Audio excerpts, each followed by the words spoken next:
ರಾಜ್ಯದಲ್ಲೇ ಮೊದಲ ಬಾರಿಗೆ ಆಯೋಜಿಸಲಾಗಿರುವ ದಾವಣಗೆರೆ ಜಿಲ್ಲಾ ಪ್ರಪ್ರಥಮ ಮಹಿಳಾ ಕನ್ನಡ ಸಾಹಿತ್ಯ ಸಮ್ಮೇಳನವು ನಿನ್ನೆ ಅತ್ಯಂತ ಸಂಭ್ರಮದಿಂದ ಆರಂಭಗೊಂಡಿದೆ.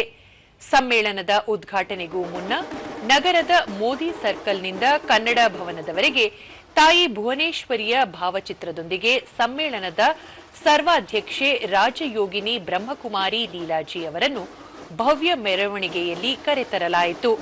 ಈ ವೇಳೆ ವಿವಿಧ ಕಲಾ ತಂಡಗಳ ಜಾನಪದ ಪ್ರದರ್ಶನ ಹಾಗೂ ಸಾಹಿತಿಗಳ ಉಪಸ್ಥಿತಿ ಮೆರುಗು ನೀಡಿತು. ವೇದಿಕೆ ಕಾರ್ಯಕ್ರಮವನ್ನು ಕರ್ನಾಟಕ ರಾಜ್ಯ ಮಹಿಳಾ ಆಯೋಗದ ಅಧ್ಯಕ್ಷೆ ಡಾ ನಾಗಲಕ್ಷ್ಮಿ ಚೌಧರಿ ಉದ್ಘಾಟಿಸಿದರು. ಈ ಸಂದರ್ಭದಲ್ಲಿ ಹರಿಹರ ಶಾಸಕ ಬಿಪಿ ಹರೀಶ್, ಕನ್ನಡ ಸಾಹಿತ್ಯ ಪರಿಷತ್ತಿನ ಅಧ್ಯಕ್ಷ ವಾಮದೇವಪ್ಪ ತೊಗಲೇರಿ ಸೇರಿದಂತೆ ಹಲವು ಸಾಹಿತಿಗಳು ಭಾಗವಹಿಸಿದ್ದರು.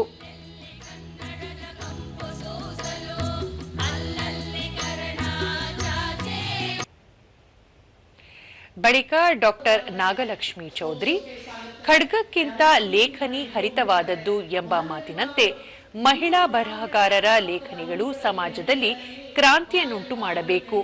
ಹೆಣ್ಣು ಭ್ರೂಣ ಹತ್ಯೆ, ಬಾಲ್ಯ ವಿವಾಹ ಹಾಗೂ ಪೋಕ್ಸೋ ಪ್ರಕರಣಗಳ ವಿರುದ್ಧ ಲೇಖಕಿಯರು ತಮ್ಮ ಕೃತಿಗಳ ಮೂಲಕ ಸಮಾಜದಲ್ಲಿ ಜಾಗೃತಿ ಮೂಡಿಸಬೇಕು ಎಂದು ಹೇಳಿದರು. ಅಲ್ಲೇ ಅಬಾರ್ಷನ್ ಮಾಡಿ ಅಲ್ಲೇ ಸಾಯಿಸಿರುವಂತ ಈ ಒಂದು ಸಮಾಜ ಕೊನೆಯಾಗಲಿ, ನಿಮ್ಮ ಲೇಖನಿಗೆ ಆ ಶಕ್ತಿ ಬರಲಿ, ಆ ಕ್ರಾಂತಿಯ ಶಕ್ತಿ ಬರಲಿ ಅಂತ ಹೇಳಿ ನಾನು ಮಹಿಳಾ ಆಯೋಗದ ಅಧ್ಯಕ್ಷೆಯಾಗಿ ಹೇಳಕ್ ಇಷ್ಟಪಡ್ತೇನೆ.